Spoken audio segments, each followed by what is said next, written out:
Olá, seja muito bem-vindo. Meu nome é Carolina Pugliese e hoje a gente vai falar sobre como aprender a confiar na vida e abrir mão do controle. Então, antes de mais nada, se você gosta desse canal, se você gosta desse tipo de conteúdo e quer receber mais, lembre de se inscrever e de deixar seu like, combinado? Bom, por que eu vou falar hoje sobre a gente aprender a soltar certas coisas, certos anseios e confiar na vida? Não sei você, mas você já tentou segurar, por exemplo, já brincou de cabo de guerra quando você era criança? E você segurava com força aquela corda, entendeu? Com muita força, aquele atrito, e sua mão chega e ficava doendo? Quando a gente segura alguma coisa, a gente tenta controlar, é algo muito parecido. Do lado oposto, quando a gente, por exemplo, confia, entendeu? Quando a gente confia em algo, a situação ela é leve, ela é tranquila e a gente tira o peso das nossas costas. E entender que aquilo que é para ser seu, quando você faz a sua tarefa, a parte que lhe cabe muito bem feita, vai chegar para você. E quantas vezes na vida a gente fica desse jeito, né? Quer tanto uma coisa que a gente vai atrás e tudo. Eu sou super a favor da gente ir atrás do que a gente quer. Só que existe um ponto aí, existe um ponto entre ir atrás do que você quer, fazer tudo aquilo que está ao seu alcance, e um ponto entre você fazer o que você quer e tentar fazer muito mais do que você pode. E a gente acaba se estrepando, acaba se sentindo mal com isso e acaba se machucando. Às vezes a gente até consegue o que quer, mas às vezes também não consegue. Então assim, existe uma forma de a gente fazer as coisas sem todo esse peso. Então, para falar um pouco dessa história, eu vou exemplificar uma história minha. Uma das histórias que me fez aprender a confiar na vida e entender que tá tudo certo, sabe? A gente faz a nossa parte e que aquilo que é pra ser nosso vai vir pra gente. Quando eu era mais nova, eu queria muito estudar para uma vaga que era um processo seletivo, parecia um concurso, mas era para estágio. E tinham 3 vagas só, e foram muitas pessoas que se inscreveram, mas na época eu estudei muito, eu estudei nas férias, eu estudei na época de aula, eu me isolei bastante, só para estudar, e eu me dediquei muito. Então a primeira parte foi isso, eu decidi o que eu queria, né? Então a primeira parte é você ter o seu objeto de desejo. A segunda parte é você se empenhar em tudo que você pode. Naquela época eu usei todas as ferramentas que eu tinha. Não, vai escutando a história. Eu usei todas as ferramentas que eu tinha para fazer isso. Então eu estudava, eu tinha planos de estudo, eu acessava pessoas que estudaram e se deram bem, como é que elas faziam ciclos entre matérias. Existia toda uma lógica por trás do processo. Eu fiz isso, peguei bons materiais para memorizar, fiz mapas, gente, tudo que vocês pensarem. Tudo que estava no meu alcance, eu fiz. Então essa foi a segunda coisa, além de querer muito, fiz tudo que estava no meu alcance. A terceira coisa na época foi que eu mentalizava, eu sendo chamada, meu nome na lista, eu mentalizava isso por um tempo, não ao ponto de me deixar incomodada. Quando começava a gerar aquela angústia, eu parava.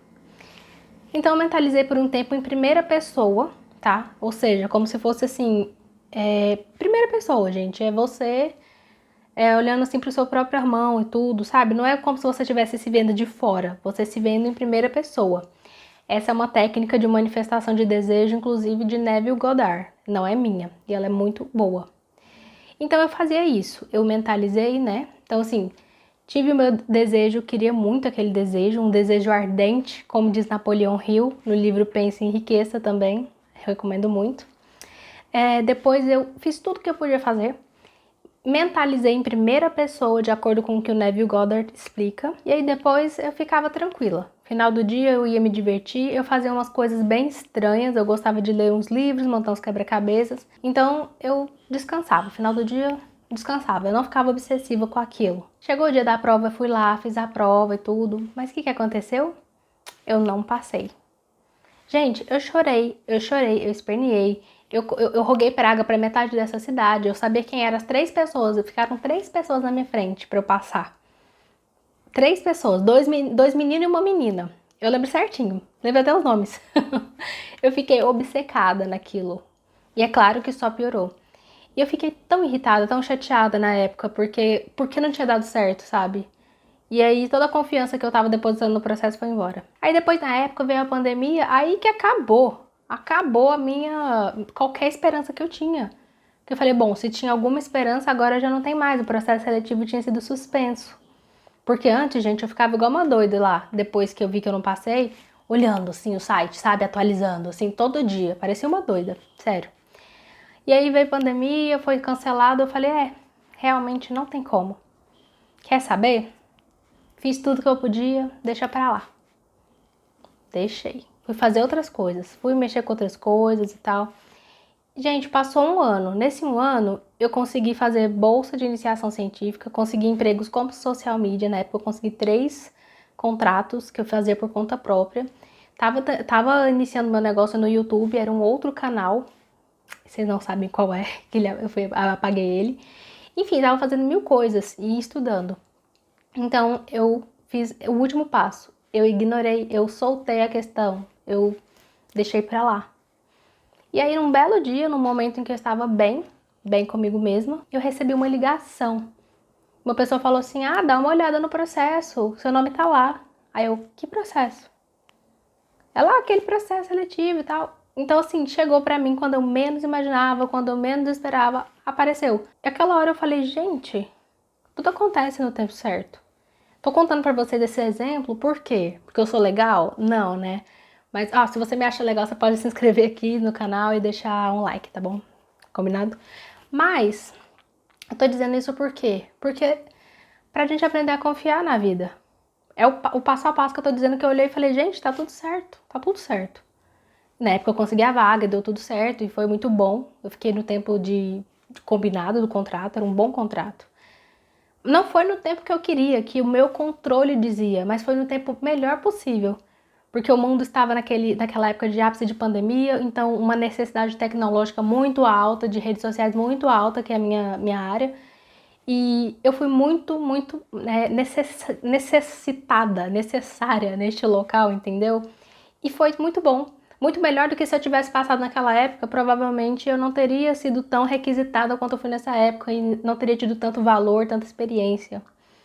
E veio numa época onde eu já tinha várias outras fontes de renda, então a coisa foi muito legal, foi muito bacana, eu consegui fazer vários contatos. E eu entendi naquele momento que, gente, olha, o sol tá lá no céu, as nuvens estão lá, tá tudo ali. Eu não preciso ficar controlando se vai nevar, se não vai. Nevar não, né? No Brasil não neva, mas se vai chover, se não vai chover, se a lua vai vir, se o sol vai vir. Sabe? A natureza, ela tem seus mecanismos. Ela é perfeita na forma como ela é. E nós, na nossa vida, por mais que a gente tenha muita inteligência, eu acredito muito na energia universal de que as coisas funcionam do jeitinho certo.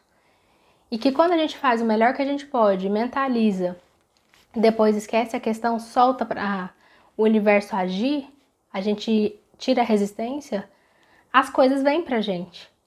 Não como a gente quer, às vezes, não no tempo que a gente quer, mas no momento mais correto possível.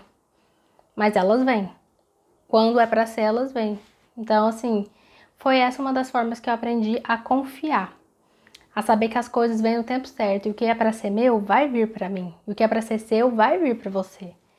Eu não sei o que é que você está querendo no momento, se você quer se livrar de uma dor, se você quer se livrar de um sofrimento, mas imagina como se você estivesse segurando um cabo de guerra, sabe? Isso é o controle. Então faz assim, faz tudo que você pode fazer. Você já fez tudo que você podia fazer? Então solta agora, entendeu? Esquece. Põe seu foco em outra coisa. Eu garanto pra você que se você fez uma mentalização, se o seu desejo é genuíno e se ele não é um livramento, chega, ele acaba chegando. Isso é lei da atração, isso é lei universal, entendeu? Então, dá certo. Esse é um relato de muitos outros que eu tenho certeza que vocês também têm. Se vocês tiverem relatos de lei da atração, de coisas que vocês conseguiram na vida de vocês, comentem aqui embaixo também que eu vou adorar saber. E é isso, esse foi o vídeo de hoje. Não se esqueçam de se inscrever e de comentar e de curtir. Até a próxima. Tchau, tchau.